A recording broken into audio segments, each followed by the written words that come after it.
Well, to discuss the US elections further, I'm joined in studio by SABC International News Editor Sophie Mokoena. Sophie, thanks very much for joining us in studio. As Kamala Harris was saying, that the polls open at 7 a.m., that's around this time, South African time, and close at 8 p.m. Now, we know that the United States of America is a massive country. It's very vast and the time zones are hectically different. So this is going to be a long process. How is SABC News going to be covering this? What can we expect from the likes of Showing Bryce Peace? Well, we'll have our correspondents in different states, the swing states in particular, available to speak to us, starting in an hour's time. As you pointed out, voting has started in some states and different areas because of the different time zones.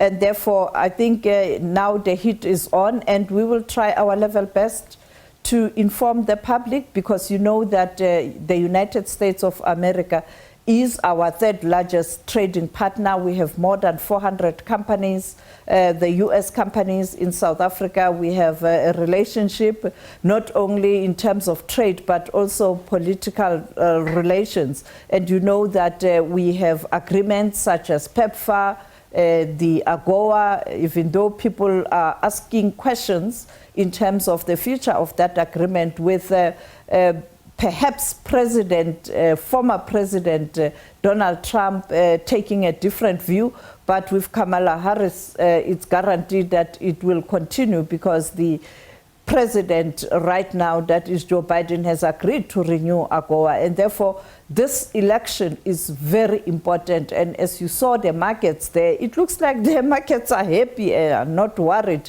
They're factored in either Trump or Harris. To the viewers there, we are on live visuals of US citizens voting in Virginia. So they are voting right now. These are live visuals. Sophie, just around the Donald Trump presidency, should that become the reality, we know that he didn't pay that much attention to the African continent. Do you suppose that he will have changed his attitude if he's to assume a new tenure again, or will expect much of the same, which would then derail things like the AGOA, as you were mentioning?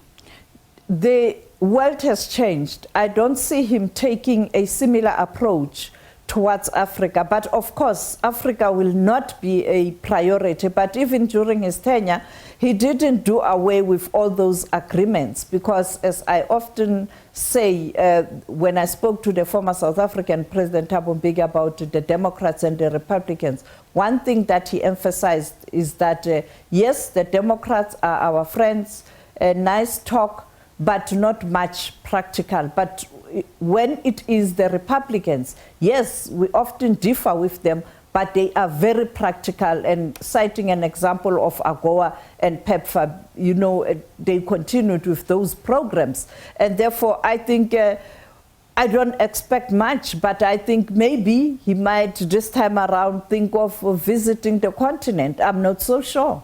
We wait and see. And of course, South Africa is going to be holding the G20 chairmanship, and no doubt he'll be obliged to come and visit us here.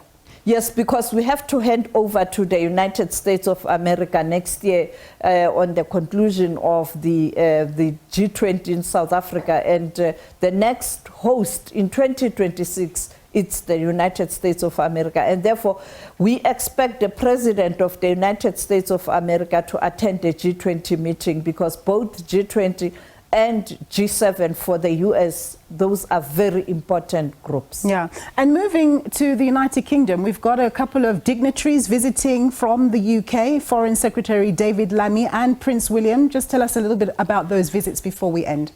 A busy international news. Yes, indeed, the United Kingdom has descended in South Africa, both at government level and also the royal family representatives. Yes, Prince William is in the country for that at short prize, you know, that annual, that big event where he recognized, or he's a person who supports the initiative in terms of different programs around the world in relation to environment. And he is in Cape Town. He met the president earlier on.